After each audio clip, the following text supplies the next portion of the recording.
Hello नमस्कार दोस्तों, मैं अनुज और आप सभी लोगों का स्टडी 81 पर स्वागत करता हूं। आज हमारा टॉपिक है मादा जनन तंत्र के बारे में आज हम सीखेंगे। पिछले वीडियो में हमने नर जनन तंत्र प्रजनन के बारे में सीखा था। आज हम सीखेंगे मादा जनन तंत्र के बारे में। देखो, मादा जनन अंगों को निम्न भागों में बांटा जा सकता है। जो मादा जनन अंग होते हैं उनको हम निम्न भाग में बांट सकते हैं। जैसे पहला हमारा अंडाशय, जिसको ओवरी कहते हैं। दूसरा अंडवाहिनियां, जिसको ओविडक्ट्स कहते हैं। तीसरा है गर्भाशय, जिसको यूट्रस कहते हैं। चौथा है योनि, जिसको विजीना कहते हैं। अब आओ इनको हम डिटेल से एक एक चीजों को सीखते हैं। अंडाशय, अंडवाहिनियां, गर्भाशय और योनि को हम डिटेल में सीखते हैं कि इनके कार्य क्या होते हैं, ये किस तरह अपना कार्य करते हैं, शरीर में ये किसके कारण होते हैं, वो सारी चीजें हम आगे सीखते हैं डिटेल से। देखो, सबसे पहला आता है अंडाशय। अंडाशय ओवरी। स्त्रियों में इसकी संख्या कितनी होती है? 2 होती है। स्त्रियों में इसकी संख्या 2 होती है। यह गर्भाशय के दोनों तरफ स्थित होता है। यह गर्भाशय के दोनों तरफ स्थित होता है। लगभग में फिगर इस साइड इस तरह बनेगा और जो गर्भाशय होगा ये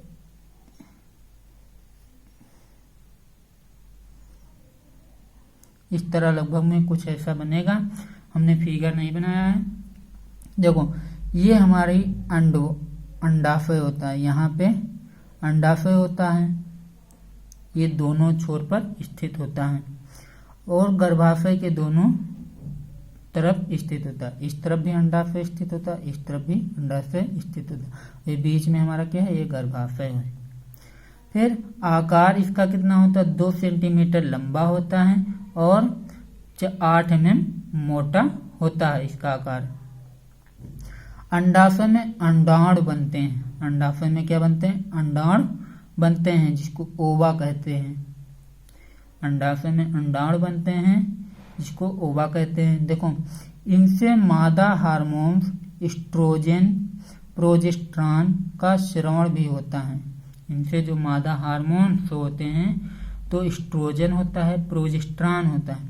अगर आप मेरा हार्मोन का वीडियो नहीं देखे हैं तो प्लीज उसको देख लीजिए। हमने उसमें बताया है कि एस्ट्रोजन हार्मोन का कार्य क्या होता है, प्रोजेस्टेरॉन हार्मोन का कार्य क्या होता है। ये सारी बातें उसमें हमने बताई हैं। अगर आप लोग वो वीडियो देख सकते हैं तो देख लें, ताकि आपकी समझ में और अधिक आए। फिर अगला देखो, अगला आता अंडवाहिनियां, ओविडक्ट्स, अंडवाहिनियां। इसे फिलोपियन भी कहते हैं। इसे क्या कहते हैं? फिलोपियन भी कहते हैं। यह प्रत्येक अंडाशय से गर्भाशय तक जुड़ी रहती है। यह प्रत्येक अंडाशय से गर्भाशय तक जुड़ी रहती है। जैसे ये गर्भाशय है तो यहाँ से लेकर यहाँ तक ये जुड़ी रहती हैं। अंडाशय से अंडाणु निकलता है और इसी नलिका के माध्यम से अंडवाहिनियों में पहुंचते हैं। और अंडाशय से क्या निकलता है? अंडाणु निकलता है और अंडवाहिनियों में पहुंचते हैं अंडाणु। जहां सहवास के पश्चात, जब सेक्स के पश्चात शुक्राणु गर्भाशय से होते हुए अंडवाहिनियों तक पहुंचते हैं। जब सेक्स करते हैं तो सेक्स करते समय जो शुक्राणु निकलते हैं, शुक्राणु जो निकलते हैं मानव नर अंग,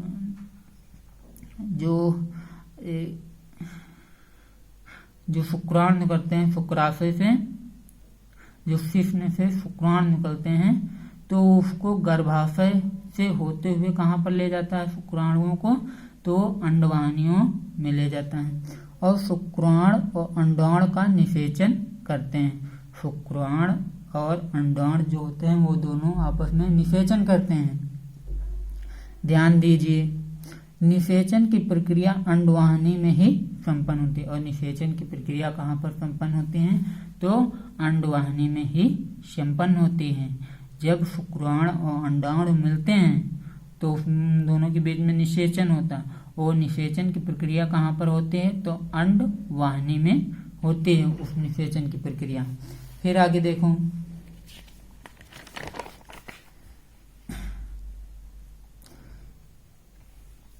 स्त्री में बांझपन की समस्या एक मुख्य कारण अंडवाहिनी का बंद होना भी है। जो स्त्रियों में बांझपन की समस्या उत्पन्न हो जाती है तो किसके कारण होते हैं, तो जो अंडवाहिनियां होते हैं वो बंद होने से भी हो सकता है स्त्रियों में बांझपन। फिर अगला आता गर्भाशय।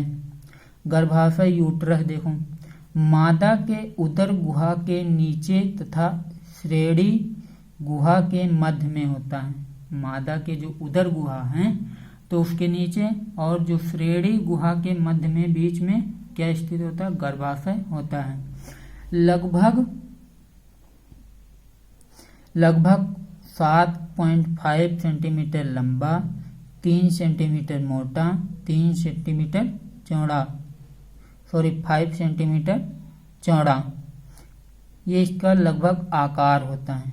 कितना, 7.5 सेंटीमीटर लंबा, 3 सेंटीमीटर मोटा, 5 सेंटीमीटर चौड़ा, नाशपाती के आकार का होता है। नाशपाती के आकार का होता है। फिर ऊपर चौड़ा होता है और नीचे ये क्या होता है, सकरा होता है। ऊपर ये चौड़ा होता है और नीचे सकरा होता है।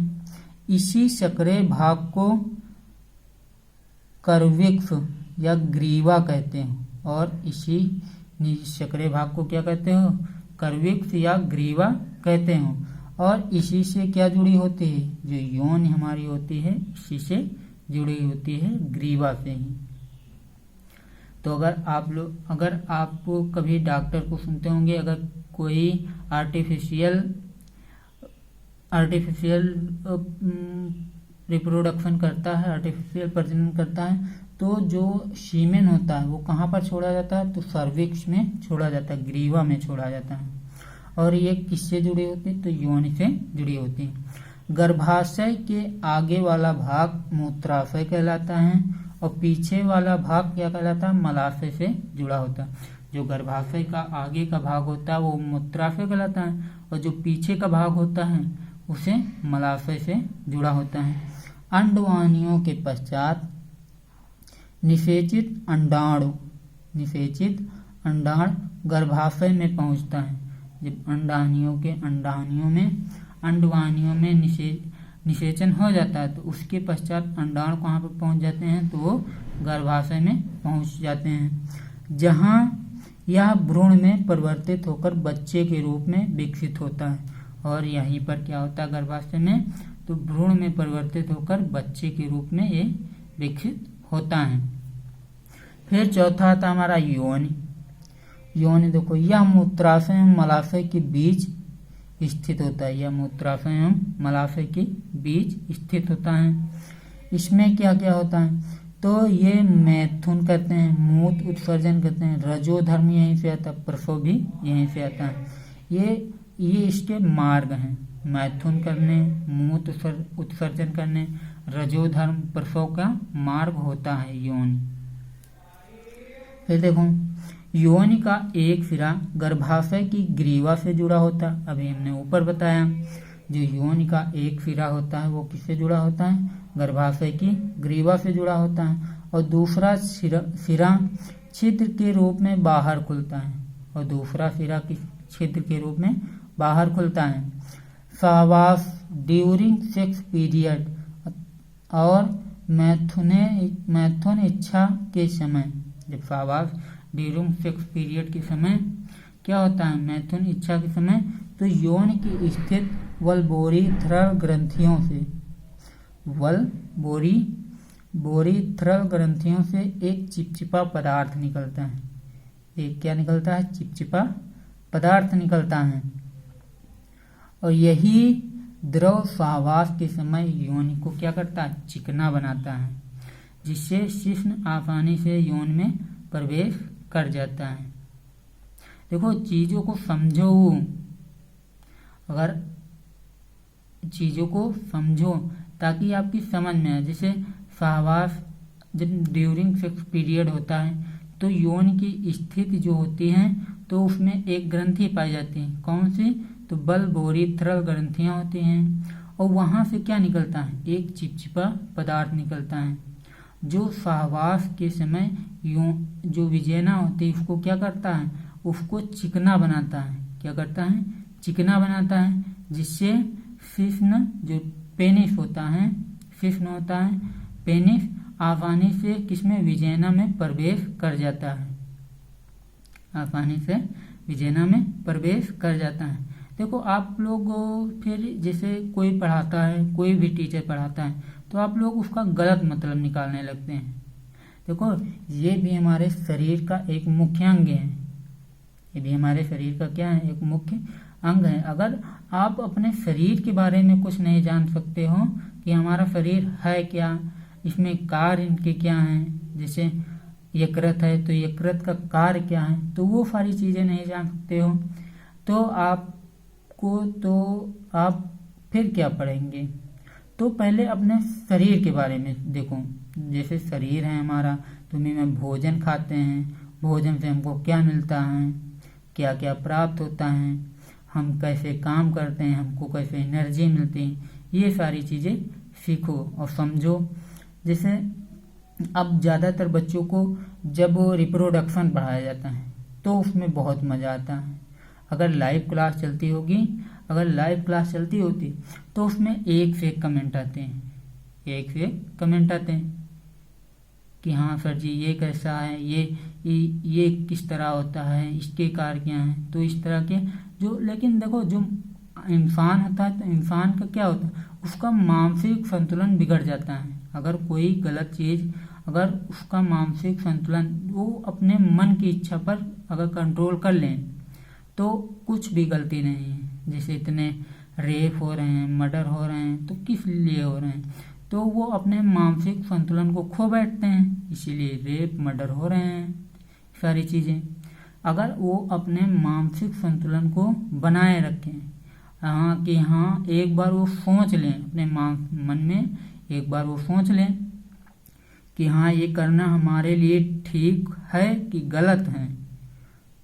अगर ठीक है तो करो, अगर गलत है तो उसको मत करो।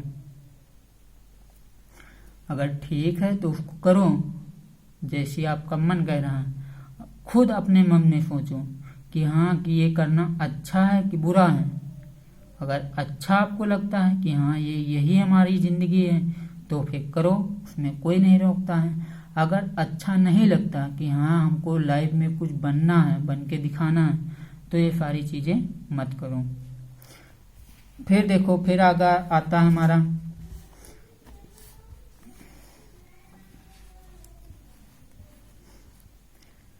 यौन के ठीक ऊपर एक सा उभार स्थित होता है। यौन के ठीक ऊपर क्या होता है? एक उभार सा स्थित होता है जिसको भग शिश्न कहते हैं, क्लाइटोरिस कहते हैं, भग्न शिश्न कहते हैं। यह एक अत्यंत उत्तेजक अंग होता है। यह क्या होता है? एक अत्यंत उत्तेजक अंग होता है जिसे स्पर्श करने से स्त्री को अत्यधिक सुख की अनुभूति होती है। और इसी को स्पर्श करने से स्त्री को क्या होता है? बहुत सुख की अनुभूति होती है। जो भग्न शिश होता है इसी के देखो यौन के ठीक ऊपर स्थित होता है। आपको अगर आप लोग प्रैक्टिकली करना चाहते हैं तो अगर कभी करोगे तो जो यौन होती है, विजयना होती है, तो ठीक ऊपर स्थित होता है उभार, वो ठीक ऊपर एक उभार स्थित होता है और उसी उभार को हम क्या कहते हैं? क्लाइटोरिस कहते हैं। और जब इसको यह एक बहुत उत्तेजक अंग होता है, अगर इसको स्पर्श करते हो तो स्त्री अत्यधिक सुख की अनुभूति करती हैं। स्त्री क्या करती है? अत्यधिक सुख की अनुभूति करती है। फिर देखो नर का शुक्राणु स्पर्म विजयना से होते हुए गर्भाशय के रास्ते से अंडवाहिनियों में पहुंचता है। जो नर का स्पर्म होता है वे यौन से होते हुए कहाँ पर पहुंचता है, गर्भाशय के रास्ते से अंडवाहिनियों पर पहुंचता है। और वहीं पर क्या होता है, हमारा निषेचन होता है अंडवाहिनियों में ही। तो आपसे एग्जाम में पूछा जाता है कि स्त्रियों में निषेचन कहाँ होता है, तो निषेचन आपका गर्भाशय में नहीं होता है। गर्भाशय में तो सिर्फ भ्रूण का विकास होता है, निषेचन हमारा किसमें होता है, अंडवाहिनियों में होता है। तो आपसे डायरेक्ट क्वेश्चन पूछ लिया जाएगा तो आप क्या बताएंगे, अंडवाहिनियों में निषेचन होता है। फिर आता है हमारा मानव प्रजनन की क्रियाविधि। मानव प्रजनन की क्रियाविधि, इसको 3 भाग होते हैं, इसके 3 भागों में ये बटा होता है मानव प्रजनन की क्रियाविधि। एक होता है युग्म जनन, एक होता है युग्म जनन जिसको गैमेटोजेनेसिस कहते हैं, गैमेटोजेनेसिस कहते हैं। दूसरा होता है निषेचन जिसको फर्टिलाइजेशन कहते हैं।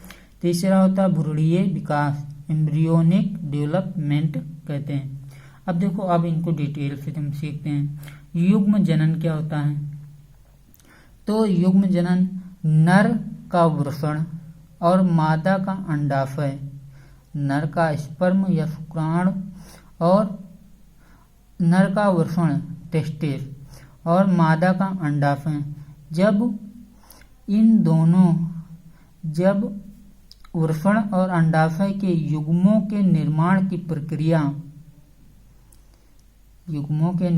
प्रक्रिया जब होती है, जब जैसे जो नर होता है मादा होती है, उसमें जो वृषण होता है अंडाशय होते हैं, तो उसमें जो युग्म के जब उसमें उन दोनों में युग्मों के निर्माण की प्रक्रिया शुरू होती है, तो ये किससे, तो जो कि अर्धसूत्री विभाजन के द्वारा होता है। युग्म का निर्माण किससे होता है, तो अर्धसूत्री विभाजन के द्वारा होने लगता है। अगर आप लोग मेरा अर्धसूत्री का विभाजन का वीडियो नहीं देखें तो प्लीज उसको देख लीजिए ताकि आपको समझ में आ जाए कि अर्धसूत्री विभाजन क्या होता है। फिर दूसरा आता निषेचन।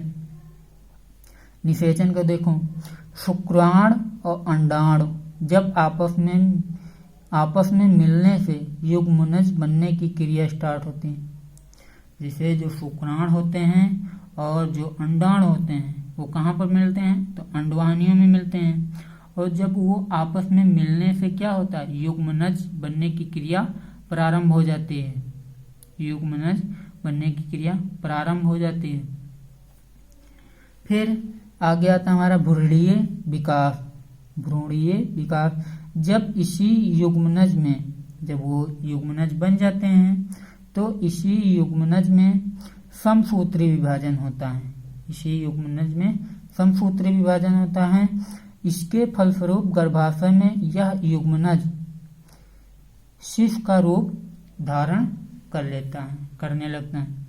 और जब युग्मनज में समसूत्री विभाजन हो जाता है तो उसके बाद गर्भाशय में क्या होता है, युग्मनज जो होता है वो शिशु का रूप धारण करने लगता है।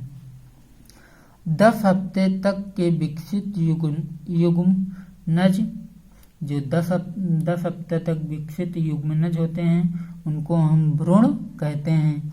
इस प्रक्रिया को भ्रूणीय विकास कहते हैं। और इस पूरी प्रक्रिया को हम क्या कहते हैं, भ्रूणीय विकास कहते हैं। ध्यान दें, भ्रूण में एक्टोडर्म, मीसोडर्म, एंडोडर्म का निर्माण 4 से 5 सप्ताह में होने लगता है। जो भ्रूण होता है तो भ्रूण में जो एक्टोडर्म होता है, मीसोडर्म होता है, एंडोडर्म होता है, तो इनका निर्माण 4 से 5 सप्ताह तक होने लगता है। फिर आगे देखो, बस थोड़ा सा और बचा है।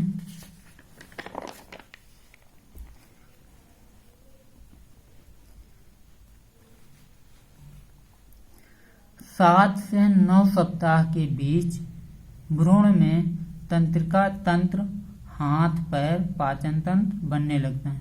7 से 9 सप्ताह के बीच भ्रूण में क्या होता है, तंत्रिका तंत्र, हाथ पैर, पाचन तंत्र, ये सारी चीजें बनने लगती हैं। भ्रूण का पोषण जरायु, एमनियन जो प्लेसेंटा के द्वारा होता है। जो भ्रूण का पोषण होता है, भोजन होता है, वो किसके द्वारा से होता है? तो प्लेसेंटा के द्वारा होता है। फिर आता हमारा सम इम्पॉर्टेंट फैक्ट है, कुछ इम्पॉर्टेंट फैक्ट हैं जहाँ से आपकी परीक्षा में डायरेक्ट क्वेश्चन पूछे जाते हैं, उनको सीख लेते हैं। जिससे पहला हमारा है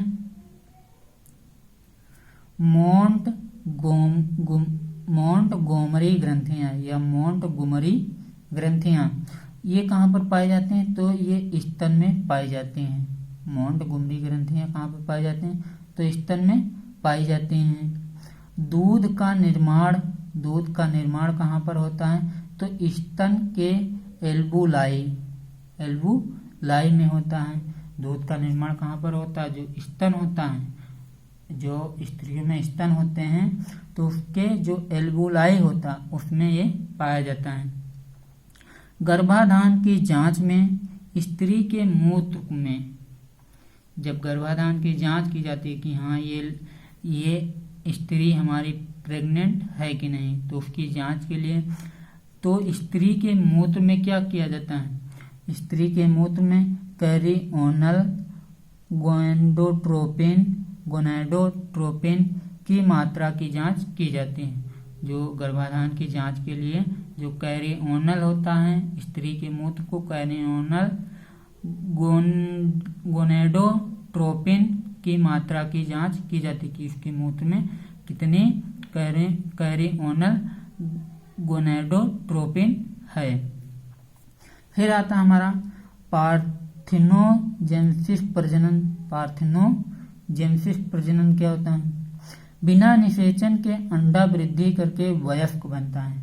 इसमें बिना निषेचन, इसमें निषेचन ना हो और अंडा क्या करने लगे? वृद्धि करके वयस्क बन जाए, तो होता हमारा पार्थिनोजेनेसिस प्रजनन। फिर देखो, मैथुन के समय नर के शिश्न द्वारा मादा की योनि में वेयर जमा करने को हम क्या कहते हैं? इंसेमिनेशन कहते हैं।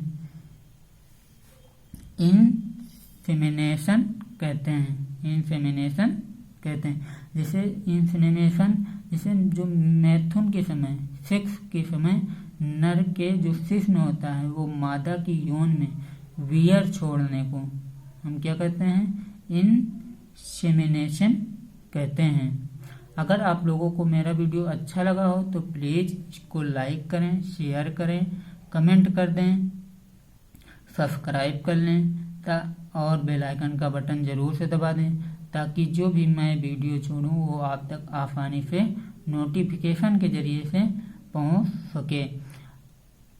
जय Hind. Thank you so much.